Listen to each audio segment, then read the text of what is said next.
గురువులతో జీవనం. Living with the Himalaya masters Swami Rama. నష్టపోవడం లాభం పొందడానికే. పూర్వం ఒక స్వామి ఉండేవారు. ఆయన తన శిష్యుని ఇంటికి వెళ్ళి బస చేస్తూ ఉండేవారు.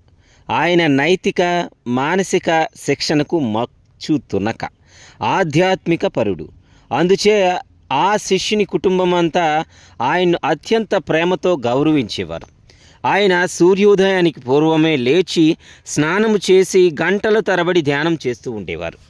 కానీ ఒకరోజు తెల్లవారుజాము అవుతుండగా, ఏయ్ నాకు భోజనం తీసుకునిరా అని అరిచారు. స్వామి, ఇది మీ స్నాన సమయం అని శిష్యుడు చెప్పాడు. నాకు భోజనం తీసుకునిరా, నాకు ఆకలిగా ఉంది అని ఆయన జవాబిచ్చేవారు. భోజనం చేసి అప్పుడు స్నానం చేశారు. తరువాత కాలకృత్యాలు తీర్చుకుని నిద్రపోయారు.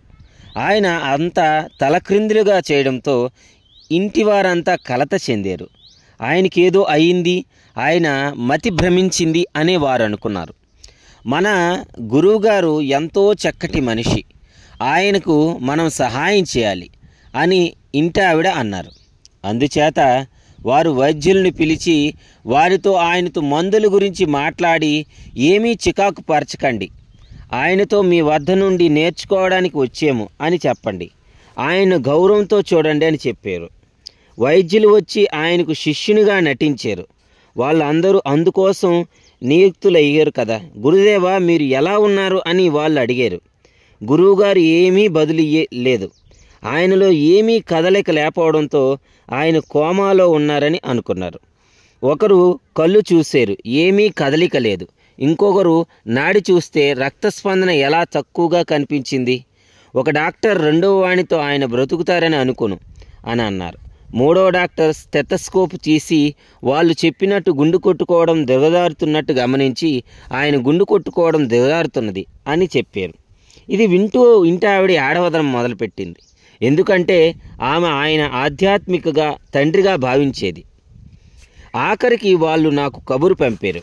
నేను లోపలికి ప్రవేశించినప్పుడు ఆయన లేచి కూర్చున్నారు. స్వామీజీ, ఏమైంది అని నేను అడిగాను. ఏమీ లేదే, ఎందుకు అలాగ అడుగుతున్నావు అని ఆయన అడిగారు. అందరూ కలవడిపడి ఉన్నారు అని ఆయన చెప్పాను. నేను రెండింటి కోసం ధ్యానం చేస్తుండేవాడిని, కానీ ఈరోజు నా తల్లిదండ్రులు పోయిపోయారు. నేను విచారంలో ఉండి ధ్యానం చేసుకోవటం లేదు అని ఆయన అన్నారు.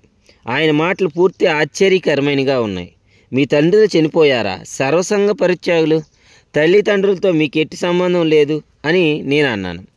లేదు అని అంటూ, మీకు కూడా తల్లిదండ్రులు ఉన్నారు, వాళ్ళు చనిపోయినప్పుడు మీకు తెలుస్తుంది అని చెప్పారు. మమకారం నా తల్లి, కోపం నా తండ్రి, ఆ రెండూ చనిపోయాయి. అందుచేత నేను చేయవలసింది ఏమీ లేదని ఇంకా చెప్పారు. ప్రేమ, కోపం, అతిశయం ప్రవహించినప్పుడు ధ్యానం సహజ స్వభావం అవుతుంది. అప్పుడు ధ్యానం కోసం ప్రత్యేక ముద్రలో ఉండాల్సిన అవసరం లేదు. ఎంచేతనంటే మీ పూర్తి జీవితమే ఒక రకమైన ధ్యానమైంది కాబట్టి.